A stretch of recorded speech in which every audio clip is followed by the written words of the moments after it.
मित्रों, स्वागत है हमारे YouTube चैनल भगत स्टूडियो एमपी पर।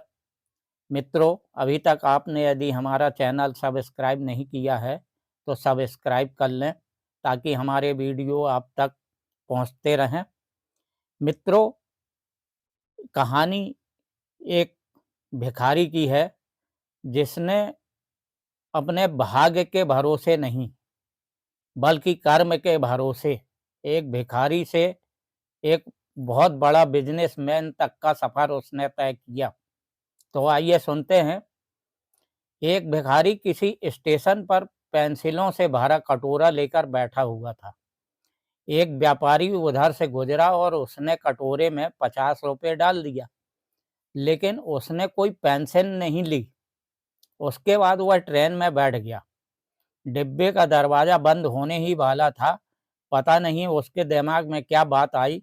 व्यापारी एकाएक ट्रेन से उतरा और भिखारी के पास लौटा और कुछ पेंसिल उठाकर बोला, मैं कुछ पेंसिल लूँगा। इन पेंसिलों की कीमत है। आखिर तुम एक व्यापारी हो और मैं भी एक व्यापारी हूँ। उसके बाद वह तेजी से ट्रेन में चढ़ गया।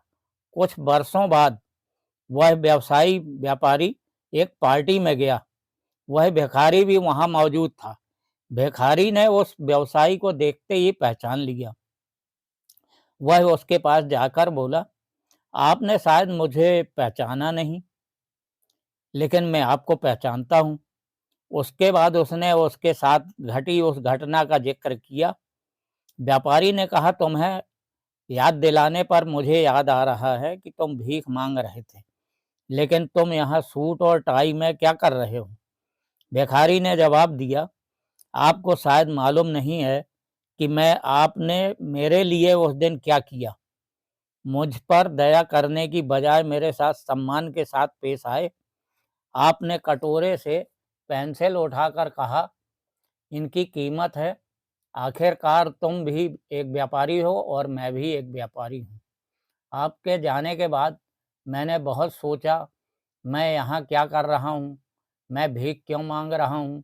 मैंने अपनी ज़िंदगी को सँवारने के लिए कुछ अच्छा काम करने का फ़ैसला लिया। अरे अपने चाहने वालों के मैंने साथ अपना थैला उठाया और घूम-घूम कर पेंसिल बेचने लगा।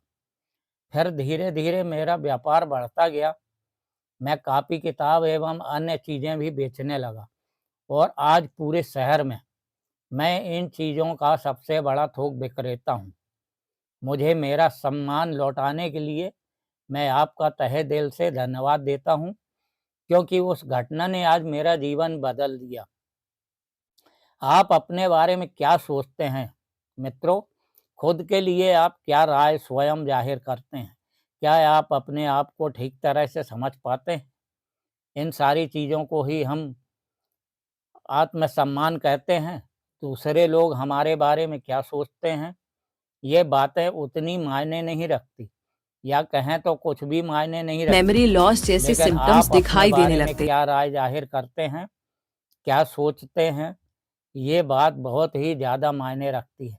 लेकिन एक बात तय है कि हम अपने बारे में जो भी सोचते हैं, उसका एहसास जाने-अनजाने में दूसरों को भी करा ही देते हैं। और इसमें कोई शक नहीं कि इसी कारण की वजह से दूसरे लोग भी हमारे साथ उसी ढंग से पेश आते हैं। याद रखें कि आत्मसम्मान की वजह से ही हमारे अंदर प्रेरणा पैदा होती है, या कहें तो हम आत्म प्रेरित होते हैं। इसलिए आवश्यक है कि हम अपने बारे में एक अच्छी राय बनाएं और आत्मसम्मान से जीवन जिएं।